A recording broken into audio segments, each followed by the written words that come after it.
Man, oh man. I feel for anyone who has to deal with these types of episodes. Let's talk about it.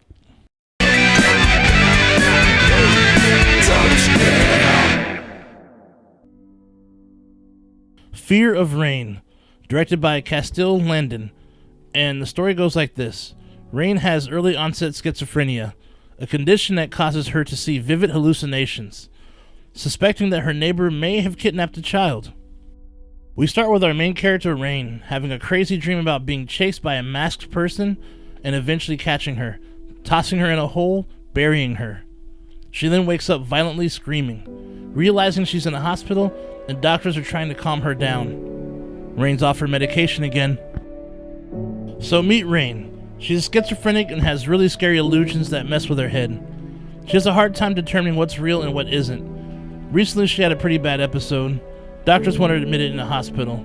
Her parents decide against it.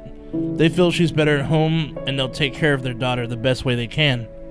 The doctors warn them though, Rain needs some medication or her episodes will get worse. They agree? And damn, does she have a lot of medication. So Rain and her family make it back home, and they do their best to make things as comfortable and normal for her as they can. Her dad works to repair her room from a recent episode she had, so she stays in the guest room until he's done. There are a few rules Rain has to follow. Take her medication. Don't lock her door, in case there's an episode again and her dad needs to help her. And visit her psychologist on the regular. Then we focus on Rain heading to high school. Things are different now since her last episode, and the friends she had before have no interest in hanging with her anymore, and even make fun of her condition, and the rest of the school looks at her like a freak. This definitely does not help Rain's confidence. Fucking high school.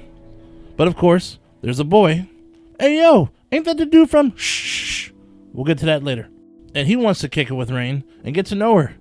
She's reluctant because he may be tricking her. But eventually she lets her guard down and they become friends. Confidence rising.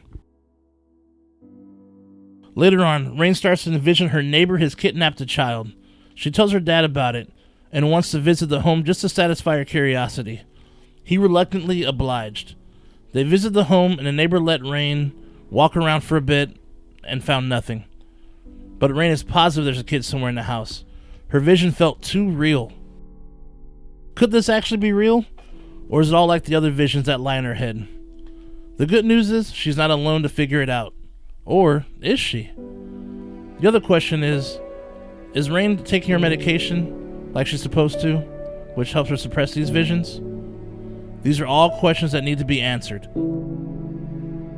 I really enjoyed this one. Madison Iseman killed it in the role as Rain. Her acting was superb. Watching her during her violent episodes were torturous and it made you feel her pain. You also have Katherine Hagel, who starred in the series called Suits and is currently in a Netflix series called Firefly Lane. Harry Connick Jr., who's a musician and has starred in multiple films and TV shows. And to round it off, you have Israel Broussard, who also starred in Happy Death Day and Happy Death Day to You. This dude seems to have an affinity to chicks in crazy ass situations. He's like the go-to dude for females in horror flicks. This is a good psychological horror drama with great horror visuals.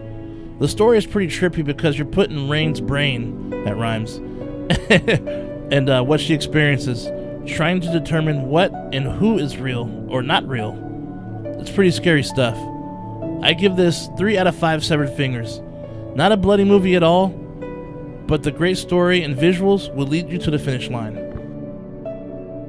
Let me know what you guys think in the comments down below. This movie is available on iTunes and Vudu. I hope you enjoyed my review. Now, Tony, take it away. I'll see you soon. Subscribe!